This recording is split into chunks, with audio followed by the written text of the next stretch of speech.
சாய்ராம். என் பேர் டாக்டர் வனிதா வைத்தியலிங்கம். நான் வந்து 35 வருஷம் கவர்மெண்ட்டில் இன்கம் டேக்ஸ் டிபார்ட்மெண்ட்டில் ஒர்க் பண்ணேன். நான் வந்து 1984 batch of civil services exam எழுதி பாஸ் பண்ணி ஜாயின் பண்ணேன் இந்த சர்வீஸை. 2007 நான் வாலண்ட்ரியாக ரிட்டையர் ஆகிட்டேன் இந்த சர்வீஸ்லேருந்து. அதுக்கப்புறம் கொஞ்சம் நாளைக்கு நான் வந்து ப்ரைவேட் செக்டாரில் ஒர்க் பண்ணிவிட்டு அதையும் விட்டுட்டு இப்போது பூரா சுவாமியோட சேவையிலே இறங்கியிருக்கோம். வைத்தியலிங்கம் அவரை பற்றி பேசுவார். சாய்ராம். இந்த அற்புதமான இந்த நாளிலே சுவாமியோடைய அபோர்டு சுந்தரத்தில் வந்து இதுபோல் அந்த மீடியா சென்டரில் வந்து உங்களோட அனுபவத்தை அவங்கள்ட்டெல்லாம் பகிர்ந்துக்கிறது ஒரு பெரிய வரப்பிரசாதமாக தான் எனக்கு தோன்றுறது. சுவாமி எங்களோட வாழ்க்கையில் வந்து ஒரு ஒரு அபரிமிதமான சில சம்பவங்கள்லாம் ஏற்படுத்தி வளப்படுத்தி செம்மைப்படுத்தி எங்கேயோ ஒரு இடத்துல கொண்டு போயிட்டு வச்சுருக்காரு. அது வந்து கண்கூடாக தெரியும். அதை பற்றியெல்லாம் நாங்கள் அப்பப்போ பேசியிருக்கோம் வழியாக கோர்வையாக இது வரைக்கும் நாங்களே உணர்ந்ததில்லை. இந்த அக்கேஷனில் அதெல்லாம் உங்கள்கிட்ட பகிர்ந்துக்கிறதுல ஒரு ரொம்ப ஆசை. என்னுடைய பேர் வந்து பிவி வைத்தியலிங்கம். அவங்க வந்து இந்தியன் ரெவென்யூ சர்வீஸில் ஜாயின் பண்ணாங்க 84. I join the Indian railway service and I retired as நான் வந்து அட்வைசர் ஃபைனான்ஸ் ரயில்வே போர்டு அந்த பதவியிலேருந்து I was also managing director of IRFC. அதுபோல் bullet train corporation that Bandra to Gandhi Nagar அதிலெல்லாம் பல பொறுப்புகளெல்லாம் இருந்துட்டு ரிட்டையர் ஆகிட்டு இப்போ வந்து ரிட்டையர் ஆனதுக்கப்புறம் பல விதமான ஆர்பிட்ரேஷன் வரையெல்லாம் பண்ணிவிட்டு இப்போ வந்து கம்ப்ளீட்டாக சுவாமியோடைய ஒர்க்கில் எங்களுடைய ஏரியா வட்டாரத்தில் பண்ணிகிட்ருக்கோம். இது வந்து ஒரு அற்புதமான ஒரு அனுபவங்கள். அந்த அனுபவங்களை உங்களை பகிர்ந்துக்கிறதுக்கு முன்னால் சுவாமி வாழ்க்கையில் வர்றதுக்கு முன்னால் நாங்கள் இருந்தது வேறு. சுவாமி வந்ததுக்கப்புறம் இந்த ஹோல் திங் அப்படியே டாப்ஸி டர்வின்னு சொல்லுவாங்களா ஆங்கிலத்தில், எல்லாமே தலைகீழாக மாறி போச்சு. 1993 தட் வாஸ் த இயர். அதுக்கு முன்னால் 93க்கு பிறகு 93க்கு முன்புன்னு சொல்லலாம். எப்படி சுவாமி எங்கள் வாழ்க்கையில் வந்தார் அப்படிங்கிறத வந்து வனிதா இப்போ சொல்லுவாங்க. நாங்கள்லாம் ரொம்ப கடவுள் பக்தி இதெல்லாம் ஒன்றும் கிடையாது. விளக்கேற்றுவோம், வீட்டில் சாதாரணமாக பண்ணுற பூஜைகள் பண்டிகைகள் அதெல்லாம் கொண்டாடுவோம். வாழ்க்கை ஒரு மாதிரி போயிட்டு இருந்தது. வீட்டில் 2 சின்ன குழந்தைகள், அப்பா அம்மா, மாமியார் மாமனார் இவாளெல்லாம் பார்த்துக்கிறது, வேலைக்கு போகிறது வர்றது, நாளைக்கு என்ன பண்ணலாம், எப்படி வீடு கட்டலாம், எப்படி குழந்தைகளை படிக்க வைக்கலாம், வாழ்க்கைங்கிறது பல விதமான கவலைகள் வருத்தங்கள் ஓடிட்டு இருந்தது. அப்போது அந்த டைமில் எனக்கு வந்து பெங்களூரில் ஒரு ட்ரைனிங் போட்டாங்க. என் சின்ன பொண்ணு அப்போ வந்து 1.5 வயசுக்கு 10 மாதம் சின்ன குழந்தை. அவளையெல்லாம் விட்டுட்டு போனோமே. பெங்களூரில் 2 வாரம் ட்ரைனிங் போயே ஆகணும், கம்பல்சரி. ரொம்ப மன கஷ்டப்பட்டுட்டு தான் போனேன். ஏன்னா இவர் நான் பார்த்துக்கிறேன் குழந்தைல, நீ போயிட்டு வான்னு சொல்லி அனுப்பிச்சி விட்டார்.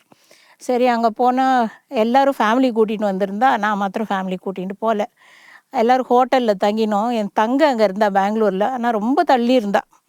டெய்லி அங்கேருந்து அவள் வீட்டிலேருந்து வந்து அந்த ட்ரைனிங் அட்டென்ட் பண்ணுறது ரொம்ப கஷ்டமாக இருக்கும்னு சொல்லிவிட்டு நானும் அந்த ஹோட்டல்லையே ஒரு ரூம் எடுத்துகிட்டு அங்கே தங்கின்னு இருந்தேன். அப்போது எல்லோரும் ஈவினிங் ஆச்சுன்னா ஃபேமிலியை கூட்டின்னு எங்கேயாவது போயிடுவா, நான் மாத்திரம் தனியாக ரூமில் இருக்கணுமே, ஏதாவது புக்ஸு படிப்போம் அப்படின்னு சொல்லிட்டு என் தங்கிட்ட கேட்டேன், ஏதாவது புக்கு கொண்டு வந்து கொடுடின்னு. அவள் வந்து பாபா அண்டைன்னு ஒரு புக்கு கொண்டு வந்து கொடுத்தா. அப்புறம் லைப்ரரியிலேருந்தும் ஒரு ஆட்டோபயோகிராஃபி ஆஃப் யோகிங்கிற புக்கையும் நான் எடுத்துட்டேன். அந்த ஆட்டோபயோகிராஃபி ஆஃப் யோகி வந்து ரொம்ப நாளாக படிக்கணும்னு எனக்கு ஆசை. எங்கள் வீட்லேயே ஒரு காப்பி இருந்தது. நான் அதை எடுத்து உட்காரணும்னு நினைப்பேன். நான் வீட்டு வேலை குழந்தைகள் இதுன்னு டிஸ்டர்ப் ஆகிட்டே இருக்கும், படிக்கவே முடியாது. சரி, இப்போ தான் ஃப்ரீயாக இருக்கோமே 2 வாரம், அதை படித்து முடிப்போம்னு சொல்லிவிட்டு அந்த புக்கையும் ரூமில் கொண்டு வந்து வச்சுட்டேன். அப்போ ஈவினிங் ஆனோடனே சரி, நான் அந்த பாபா அண்டாய் ஃபஸ்ட் படிப்போம்னு சொல்லிட்டு எடுத்து படித்தா, எனக்கு இந்த பாபாக்கள்லாம் எனக்கு நம்பிக்கையே கிடையாது. என்னது இது, இந்த பாபா பற்றியே எழுதிட்டுருக்காரு அப்படின்னு சொல்லிட்டு அந்த புக்கை மூடி வச்சுட்டேன். அதுக்கப்புறம் ஆட்டோபயோகிராஃபி ஆஃப் யோகி எடுத்தாலும் அதுலேயும் அதே தான் கதைகள். அந்த பாபா பார்த்தேன், இந்த பாபா பார்த்தேன். ஒரு மாதிரி இரிட்டேட் ஆகி புக்கை தூக்கி விட்டு எறிஞ்சிட்டேன். விட்டு எறிஞ்சோன்னா அது அப்படியே பழைய புக்காக பிரிஞ்சு பிரிஞ்சு பிரிஞ்சு இது மாதிரி அந்த பூ விழுமே அது மாதிரி கீழே விழ ஆரம்பிச்சிடுது பேப்பர்லாம். அச்சோ லைப்ரரி புக் இப்படி கெடுத்துட்டோமேன்னு சொல்லி எல்லா பேப்பரையும் எடுத்து சேர்த்து வச்சு இது பைண்ட் பண்ணி தான் திருப்பி கொடுக்கணும், இப்படிலாம் திருப்பி கொடுக்க முடியாது அப்படின்னு நினச்சிட்டு, சரி இப்போ படிக்க முடியாது பீஸ் பீஸாக கிடைக்குன்னு சொல்லிட்டு எல்லாத்தையும் வச்சுட்டு திருப்பி ஃபேமிலியை பற்றி யோசிக்க ஆரம்பித்தேன். எனக்கு ஒரு வீடு கட்டணும், அதை எப்படி கட்டுவோம் தெரியலையே, இருக்கிற சர்க்கம்ஸ்டான்சஸில் எப்படி முடியும், குழந்தைல நல்ல ஸ்கூலில் படிக்க வைக்கணுமே, இந்த மாதிரி யோசிச்சுட்டு அப்படியே தூங்கி போயிட்டேன். திடீர்னு நடுராத்திரி ஒரு சத்தம், கதவு திறக்கிற மாதிரி ஒரு சத்தம். பார்த்தா ஒரு பெரிய பரட்ட தலையோட ஒருத்தர் ஆரஞ்சு ட்ரெஸ்ஸு போட்டுட்டு கதவு கிட்டக்க நின்றுட்டுருக்கார். அவருக்கு 2 பக்கமும் ஒயிட் அண்ட் ஒயிட் போட்டுட்டு 2 மென் நின்றுட்டுருக்கா. அவர் அங்கேருந்து இப்படி வாங்குறார். யார் இது, யாரோ ஒரு பாபா வந்துட்டார். ஐயோ நான் வரமாட்டேங்கிற மாதிரி ஒரு மாதிரி வரமாட்டேன் அப்படின்னு சொல்லிகிட்டு இருந்தேன். அப்போது அவள் அந்த 2 ஒயிட் அண்ட் ஒயிட் போட்டுருவா உள்ளே வந்து என்னை அப்படி பெட்லேருந்து இப்படி இழுத்து அவர்கிட்ட கூட்டிகிட்டு போகிற மாதிரியும், நான் கத்துற மாதிரியும், இப்படி ஸ்ட்ரகிள் பண்ணுற மாதிரி ஒரு இது. அப்புறம் திடீர்னு கண்ணை திறந்து பார்த்தா பெட்ஷீட்டோட சண்டை போட்டுட்ருக்கேன். சரி கனவு, ஐயோ ரொம்ப பயங்கரமான கனவாக இருக்கே அப்படின்னு சொல்லிட்டு தண்ணியெல்லாம் குடிச்சிட்டு திருப்பி தூங்கலாம் அப்படின்னு போகிறப்ப திருப்பி அதே ட்ரீம். ராத்திரி பூரா கொஞ்சம் கண் அசைக்கிறது உடனே அதே ட்ரீமு, திருப்பி ராத்திரி பூரா இப்படியே போயிடுது. அடுத்த நாள் காத்தால ஒரு மாதிரி தூக்கம் இல்லாததுனால டயர்டாக இருந்தது. கிளாஸுக்கு போனால் டீச்சரோ போர் அடிக்கிறார், அப்படியே ஏதோ ட்ரோன் பண்ணுற மாதிரி அப்படியே தூக்கம் வருது, திருப்பி அதே ட்ரீம். கிளாஸ்லேயும் கண்ணை மூடினா அதே ட்ரீம், எல்லா டைமும் அதே ட்ரீம் வந்தோன்னு பயந்து போயிட்டேன். என்னடா இது இப்படி அவரை பற்றியே நினச்சிட்டு இருக்கோம், அவர் வந்துட்டே இருக்கார், யார் இந்த ஆளுன்னு தெரியலையே அப்படின்னு. அன்றைக்கி சாயந்தரம் திருப்பி ரூமுக்குள்ளே போனால் உள்ளே போகிறதுக்கே பயம் எனக்கு. கதவை திறந்து எட்டி பார்த்து யாரும் இல்லைன்னு ஆசுவாசப்படுத்தின்னு உள்ளே போனால் அன்றைக்கி நைட்டு ஃபுல்லாக அதே ட்ரீம். பயந்தே போயிட்டேன். இந்த மாதிரி ஒரு வாரம் ஃபுல்லாக தூக்கமே இல்லை, இதே ட்ரீம் வந்துட்டு கிளாஸில் தூங்கினாலும் அதே ட்ரீம், அவரை பற்றியே நினச்சிண்டு அந்த யார் இந்த ஆளுன்னு நினச்சி ஒரே டயர்டாக வேற ஆகிடுது. அதுக்கப்புறம் நினச்சேன், ஐயோ இந்த ஹோட்டலில் பேய் பிசாசு இருக்குது போல இருக்குது, நம்ம இங்கே தங்கவே கூடாது, நம்ம தங்க வீட்டுக்கு போயிடலாம் அப்படின்னு சொல்லிட்டு அவளுக்கு ஃபோன் பண்ணி சொன்னேன். இந்த மாதிரி எனக்கு இந்த ஒரு வாரம் ஃபுல்லாக இதே மாதிரி ஒரு ட்ரீம் வந்துட்டுருக்கடி, எனக்கு ரொம்ப பயமாக இருக்குது, நான் வரேன் உங்கள் வீட்டுக்கு வந்து இருக்க போகிறேன், அங்கேருந்தே கம்யூட் பண்ணுறேன், ரொம்ப கஷ்டமாக இருந்தாலும் பரவாயில்ல. அவள் விழுந்து சிரிக்க ஆரம்பிச்சிட்டா. சுவாமி உன்னை கூப்பிடுறார், நீ என்ன பயப்படுறேன்னு. சுவாமியான் சாய்பாபா அவர் தான் உன்னை கூப்பிடுறார், அந்த புக்கு கொடுத்தனே அதில் இருக்கார் பாரு, கவரில் இருக்கார் பாரு, அதே சுவாமி தானே உன்னை கூப்பிடுறாரு. அப்போ தான் நான் கவர் எடுத்து பார்த்தேன், அது சாய்பாபா படம். ஓ இந்த ஆள் தான் அப்படின்னு தலை மாத்திரம் இருந்தது அதில். அப்புறம் அவள் வீட்டுக்கு போயிட்டு அங்கேயே நான் வந்து தங்கிட்டு டெய்லி அங்கே போனான்னு ட்ரீம் போயிடுது, ட்ரீமே வரல. அப்போ யோசிக்க ஆரம்பித்தேன், யார் இந்த ஆள் என்ன இப்படி பயமுறுத்தினார், அவர் நிச்சயமாக போய் பார்த்துட்டு வரணும் அப்படின்னு ஒரு தாட்டு. சரி நான் என்ன பண்ணேன், உடனே ஒரு கார் எடுத்துட்டு, அப்போ என் தங்க சொன்னால் அவர் ஒயிட் ஃபீல்டுக்கு வந்திருக்கார், நீ வேணால் போய் பாரு. சரி ஒயிட் ஃபீல்டுக்கு வந்திருக்காருன்னு சொல்லிட்டு நான் ஒரு கார் எடுத்துட்டு, ஒரு ஃப்ரெண்டு ஒரு கொலீக் அவரும் சொன்னார், நானும் வரேன் சாட்டர்டே போகிறேன்னா நம்ம 2 பேரும் சேர்ந்து போகலாம். சரி நாங்கள் 2 பேரும் ஒயிட் ஃபீல்டுக்கு போய் சேர்ந்தா கேட்டு கிட்டக்கே சொல்லிட்டா, சுவாமி இங்கே இல்லை, சுவாமி புட்டபர்த்தி போயிட்டார் அப்படின்னு. ஓ சுவாமி புட்டபர்த்தி போயிட்டாரா சொல்லிவிட்டு நாங்கள் திரும்பி வந்துட்டோம். அப்போது சிஸ்டர் சிரிக்க ஆரம்பிச்சிட்டா. சொன்னேன், உன்னை நல்லா உன் கூட நல்லா விளையாடுறார் அப்படின்னு அவர் சிரிச்சுட்டே சொன்னான். நான் போய் அவரை புட்டபர்த்தியில் பார்த்துட்டு வரேன் பாரு அப்படின்னு சொல்லிட்டு நான் புட்டபர்த்தி கிளம்பி போயிட்டேன். அடுத்த நாளைக்கு காத்தால் அவர் அங்கே ஒரு வாரம் இருக்க போகிறான்னு சொல்லியிருக்காங்க ஒயிட் ஃபீல்டில் கேட்டில். அங்கே போய் பார்த்தா அவர் வந்து அந்த கேட்டில் சொல்கிறா, சுவாமி இப்போ தான் ஒயிட் ஃபீல்டு கிளம்பி போகிறார், அவர் இங்கே இல்லை அப்படின்னார். ஐயோ இங்கே எப்படி கிளம்பி போயிட்டாருன்னு சொல்லிட்டு திரும்பி வந்துட்டு அடுத்த நாள் திரும்பி ஒயிட் ஃபீல்ட் போனேன். அந்த டைம் அவரை பார்க்க முடிஞ்சுது. அங்கே போய் பார்த்தா அதே என் ட்ரீமில் வந்த அதே சுவாமிஜி அவர் இப்படி நடந்து வந்துட்டு இருக்கார். ஆனால் பார்த்தான்னா சாதாரண மனுஷன் மாதிரி தான் இருக்கார். அவர் எனக்கு முன்னால் ஒரு ரோவில் ஒரு லேடியோட பேசிகிட்டு இருந்தார். எனக்கு ஒன்றும் பெரிய பக்தி பொங்கி வந்தது இதெல்லாம் சொல்ல முடியாது, ஒரு க்யூரியாசிட்டியோடு அவரை பார்த்துட்டு இருந்தேன்.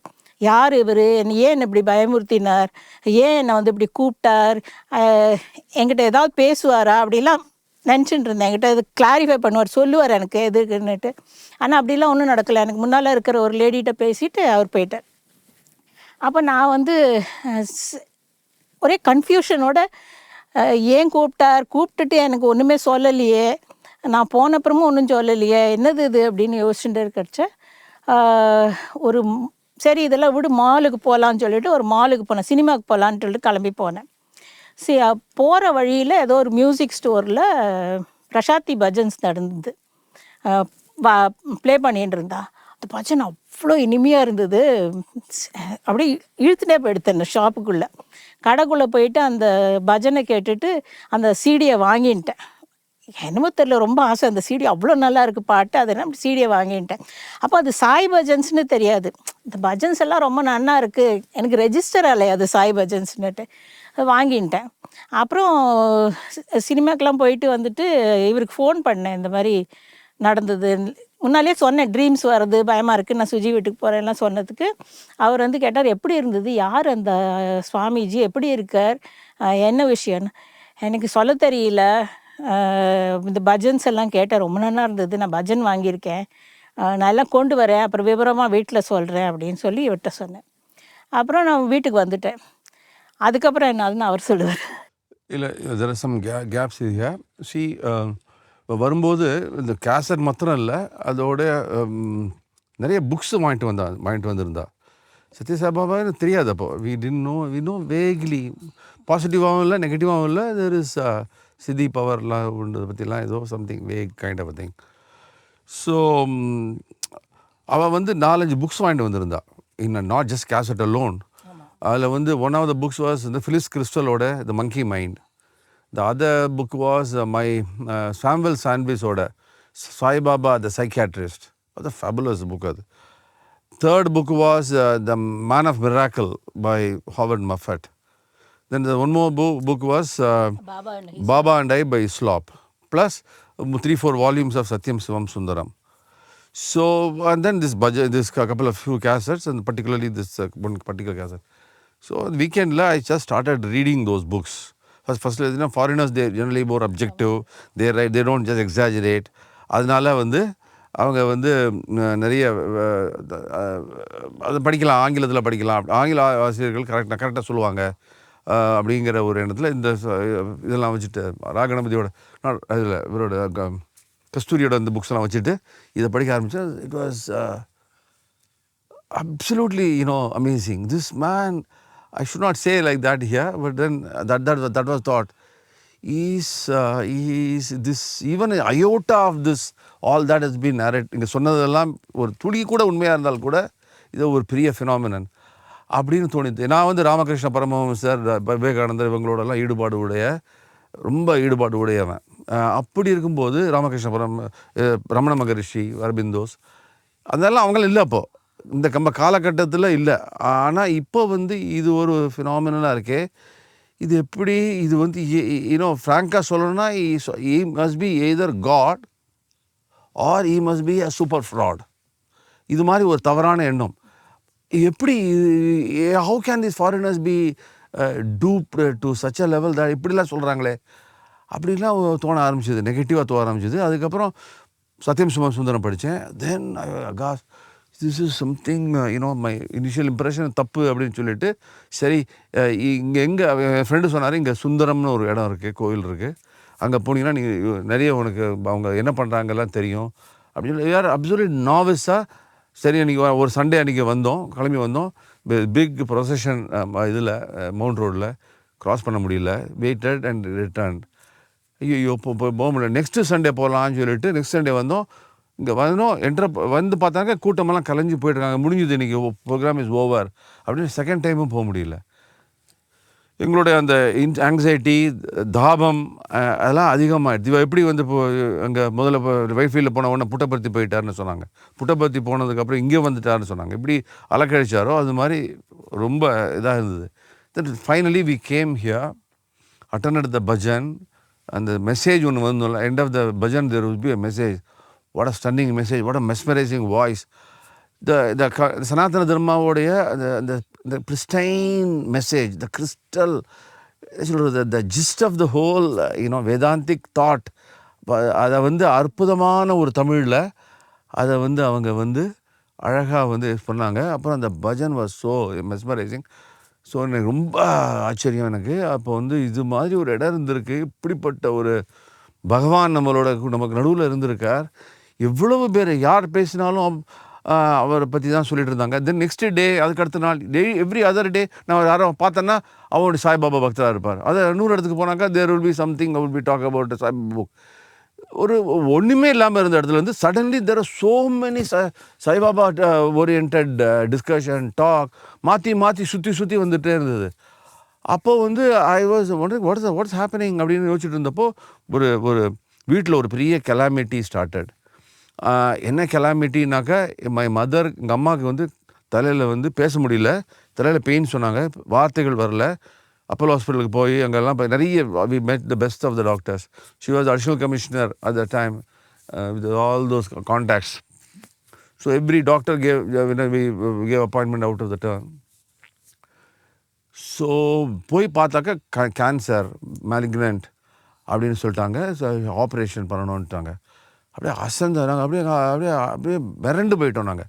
அப்போ நான் அவங்கள்ட்ட சொன்னேன், இந்த மாதிரி இந்த சத்தியம் சிவம் சுந்தரம் இல்லை என்னமோலாம் இருக்குது, கேன்சர் இஸ் கேன்சர்டெல்லாம் நிறைய எபிசோடெல்லாம் இருக்குது. நம்ம வந்து இந்த ஆப்ரேஷன்லாம் பண்ணுறதுக்கு முன்னால் இது நம்ம போய் பார்க்கலாம் அவரை, அவங்களெல்லாம் க்யூர் பண்ண மாதிரி. அம்மா பயஸ் லேடி, ஆர்த்தடாக்ஸ் லேடி, அவ்வளவு ஒரு பக்தியெல்லாம் உண்டு. அம்மா நிச்சயமாக க்யூர் பண்ண விட்டுருவாங்களா அப்படின்னு ஒரு எண்ணம்.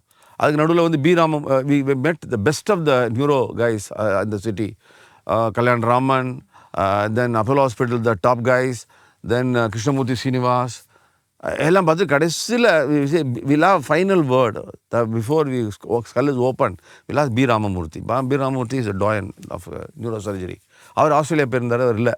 அவர் வரத்துக்கு ஒரு வாரம் ஆகணுன்னு அந்த எம்ஆர்ஐ பிக்சர்ஸ் எல்லாத்தையும் வச்சுக்கிட்டு வெயில் வரந்ததுக்கப்புறம் பார்க்கலாம், அந்த மீன் டைம் போயிட்டு வந்துடலாம் அப்படின்னு சொல்லிட்டு புட்டபர்த்திக்கு போனோம்.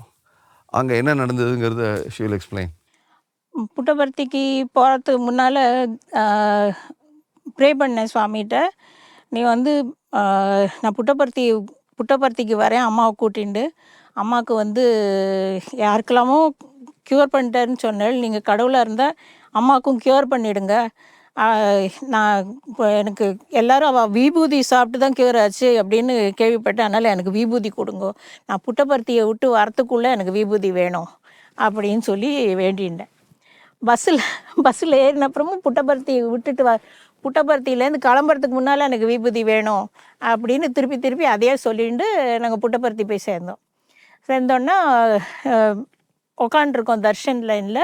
சுவாமி பக்கத்துலேயே, அம்மாவுக்கு வந்து நாங்கள் முன்னாலே சொன்னதுனால அம்மாவுக்கு ஃபஸ்ட்டு ரோ கொடுத்தாங்க, நான் பின்னால் உட்காண்ட்ருந்தேன். சுவாமி வந்தார், நான் கையில் லெட்டர் வச்சுட்டு இருந்தேன், இந்த மாதிரி அம்மாவுக்கு உடம்பு சரியில்லை, அம்மாவை க்யூர் பண்ணுங்கோ அப்படின்லாம் சொல்லி எழுதி கையில் லெட்டர் வச்சுட்டு இருந்தேன். சுவாமி வந்தார், எங்களை பார்க்காமலே அப்படியே போயிட்டார், லெட்டர் கூட வாங்கிக்கல, அப்படியே போயிட்டார். பாரு இப்படியே போயிட்டாலே அம்மாவுக்கு என்ன பதில் அப்படின்னு நான் அவரை கேட்டுட்டு இருந்தேன். சாயந்தரமும் அதே பண்ணேன், அப்படி வந்தார், அப்படியே போயிட்டார். ஒரே டிஸப்பாயின்ட்மெண்ட் எங்களுக்கு. ஸோ நான் ப்ரே பண்ணியிருந்தெல்லாம் அவர் காதில் விழலை போல இருக்குது அப்படின்னு அப்போது இவர் நிஜமாக கடவுளா, இவருக்கு எப்படி காதில் விழாமல் இருக்கும், நான் இவ்வளோ இன்டென்ஸாக ப்ரே பண்ணுறேன்னு அப்படின்லாம் எனக்கு ஒரு சந்தேகம். அடுத்த நாள் காத்தால் அவர் வந்து அம்மா கிட்டக்க வந்து நின்று அம்மாவுக்கு பாத நமஸ்கார் கொடுத்தார். ஆனால் என்கிட்ட இருந்து லெட்டர் வாங்கிக்கல, அப்படியே போயிட்டார். சரி அவ்வளோதான். அவர் அம்மா வந்து பாத நமஸ்கார் கொடுத்தார், சரி, ஆனால் க்யூர்லாம் பண்ணலை, கேன்சர் இஸ் கேன்சல்டெல்லாம் சொல்லுவாருங்கிற ஒரு கற்பனை எனக்கு. அவர் அதெல்லாம் ஒன்றும் சொல்லலை. சரி அவ்வளோதான், நம்ம கிளம்ப வேண்டியதான்னு சொல்லிட்டு சாயந்தரம் பஸ்ஸில் ஏறி கிளம்ப போகிறோம் நாங்கள். எனக்கு ஒரே அழுகை, இந்த மாதிரி நம்ம இவ்வளோ தூரம் வந்தோம், அம்மாவுக்கு ஒன்றும் பண்ணலையே அப்படின்ட்டு ஒரே அழுகை. பஸ்ஸில் ஏறிட்டு கிடச்சி ஒரே சண்டை. பஸ்ஸில் என்ன சண்டைன்னா, முன்னால் ஒரு லேடி உட்காந்துருக்கான், அந்த லேடிக்கு பக்கத்தில் வந்து ஜென்ட்டோட சீட்டு. அவள் சொல்கிறா, ராத்திரி நான் இது நைட்டு பஸ்ஸு தூங்குறச்சேன் அவன் தலையெல்லாம் என் மேலே போடுவான், நீ ஜென்ட்டெல்லாம் என் பக்கத்தில் உட்காந்துக்கூடாது, இன்னொரு லேடி உட்கார சொல்லுங்கன்னு சொல்லிட்டு கண்டக்டரோட சண்டை போட்டுருக்கா. அவள் அந்த கண்டக்டரும் வேறு யாருமே லேடிஸ் இல்லைம்மா, நான் என்ன பண்ணுறது அவர் சீட்டு வாங்கியிருக்காரு, அவருக்கு தானே கொடுக்க முடியும்னா, அதெல்லாம் முடியாது, நீ எப்படியாவது அரேஞ்ச் பண்ணணும் அப்படின்னு அவர் சொல்லிட்டு இருக்கா. நாங்கள் 2 பேரும் இவரோட வரதை பார்த்துட்டு கண்டக்டர் கேட்டார், உங்கள் 2 லேடிஸில் யாராவது ஒருத்தர் அங்கே உட்காந்துப்பீங்களா அப்படின்னு. எனக்கா பின்னால் போய் உட்காந்து சுவாமியை திட்டணும்னு, ஒன்றுமே ஹெல்ப் பண்ணல, இப்படி இவ்வளோ தூரம் வந்தோமே அவர் ஒன்றும் ஹெல்ப் பண்ணலையே அப்படின்னு சொல்லிட்டு இவர்கிட்டக்க கம்ப்ளைண்ட் பண்ணணும் அப்படின்னு ஒரு இது மனசுக்குள்ளே. ஆனால் இவர் என்ன சொல்கிறார், போய் உட்காந்துக்கோ, அந்த லேடி தனியாக இருக்கா, அங்கே போய் உட்காருன்னு. சரி நாங்கள் போய் உட்காந்தாச்சு. உட்காந்தோடனே அவளுக்கு ஒரே சந்தோஷம், இன்னொரு லேடி வந்து உட்காந்துட்டான்னு. உடனே அவள் பேக்லேருந்து கையை நோண்டி ஒரு 3-4 விபூதி பேக்கெட் எடுத்து என் கையில் கொடுத்தா. என்னது இது அப்படின்னு கேட்டேன். அவள் சொன்னால், இது வந்து சுவாமி மெட்டீரியலைஸ் பண்ண விபூதி, இது வந்து நான் வந்து சுவாமியோட டிரைவரோட அம்மா. நான் எனக்கு வந்து வயத்தில் டியூமர், நிறைய வாட்டி ஆப்ரேஷன் பண்ணேன். நான் இங்கே பையனை பார்க்க வந்தோடனே திருப்பி எனக்கு வயத்து வலி வந்து எக்ஸ்ரே எடுத்தால் டியூமருங்கிறா, திருப்பி ஆப்ரேஷன் பண்ணோன்னு சொன்னால் நான் சூப்பர் ஸ்பெஷாலிட்டி ஹாஸ்பிட்டலில் என்னை அட்மிட் பண்ணிட்டாங்க. அட்மிட் பண்ணோடனே சுவாமி எனக்கு விபூதி மெட்டீரியலைஸ் பண்ணி என் பையன் மூலமாக கொடுத்து அனுப்பிச்சார். அந்த விபூதியை நான் தினம் தண்ணியில் கரைச்சி குடிச்சிட்டேன். ஒரு வாரம் கழித்து அந்த ஆப்ரேஷன் பண்ணுறதுக்கு டாக்டர் வந்து செக்கப் பண்ணால், ஒன்றுமே இல்லை உன் வயத்தில், யார் சொன்னால் உனக்கு டியூமர், ராங் பேஷண்ட்டை ரெடி பண்ணிட்டீங்களான்னு கேட்குற அளவுக்கு அந்த டாக்டர் கேட்டார். அப்போது எனக்கு ஃபுல்லாக சரியாக போயிடுதுன்னு அப்போ தான் எனக்கு தெரியும். இப்போ நான் வந்து சுவாமிகிட்ட போய் தேங்க்யூ சொல்ல போகிறச்ச சுவாமி சொன்னார், பாக்கி விபூதி யாருக்கு தேவையோ அவளுக்கு கொடுத்துரு அப்படின்னு சுவாமி சொன்னார். உன்னை பார்த்தோன்னே உனக்கு கொடுக்கணுன்னு எனக்கு தோணித்து, அதனால் உங்கள்கிட்ட கொடுக்குறேன் அப்படின்னு சொல்லிவிட்டு எனக்கு விபூதியை கொடுத்தார். அப்போ தான் எனக்கு ஸ்ட்ரைக் ஆச்சு, புட்டபர்த்தியை விட்டுட்டு போகிறதுக்கு முன்னால் எனக்கு விபூதி கொடு சுவாமின்னு சொல்லியிருந்தேனே தவிர எனக்கு தர்ஷனில் இல்லை விபூதி கொடுன்னு சொல்லலையே. அதனால் அவர் நான் புட்டபர்த்திலேருந்து கிளம்புறதுக்குள்ளே எனக்கு விபூதி கொடுத்துட்டார் சொல்லிவிட்டு ஓடி போய் அம்மாட்ட விபூதியை கொடுத்தேன். அப்புறம் இந்த மாதிரி தண்ணியில் கரைச்சி குடிக்க சொல்லியிருக்கார் சுவாமி, 3 நாள் குடிக்க சொல்லியிருக்கார். நான் பாக்கியெல்லாம் அப்புறம் எக்ஸ்பிளைன் பண்ணுறேன்னு சொன்னேன். உடனே அம்மா தண்ணியில் அந்த விபூதியை கரைச்சி குடிச்சிட்டாங்க. குடித்தோடனே நாங்கள் எல்லோரும் மெட்ராஸ்க்கு வந்து சேர்ந்தாச்சு. அம்மா வந்து ஒரு சாய்பாபா படமும் ஒரு ஷிர்டி பாபா படமும் வாங்கியிருந்தேன் புட்டபர்த்தியில். அதை வந்து இதில் ஷோகேஸில் வச்சுருந்தா. அது 2 நாளில் அந்த சங்கு சக்கரம் மாதிரி அந்த 2 படத்து மேலேயும் விபூதி ஃபார்ம் ஆரம்பிச்சிது. அப்போது எங்களுக்கு சுவாமி நிச்சயமாக ஹெல்ப் பண்ணுறார் அப்படின்னு எங்களுக்கு எல்லாருக்கும் தெரிஞ்சு போச்சு. அப்புறம் வந்துட்டு அதுக்குள்ளே டாக்டர் ராமமூர்த்தி வந்துட்டு பாக்கியில் இவர் சொல்லுவார், இவர் தான் அவர் கூட போனேன் அம்மாவோட.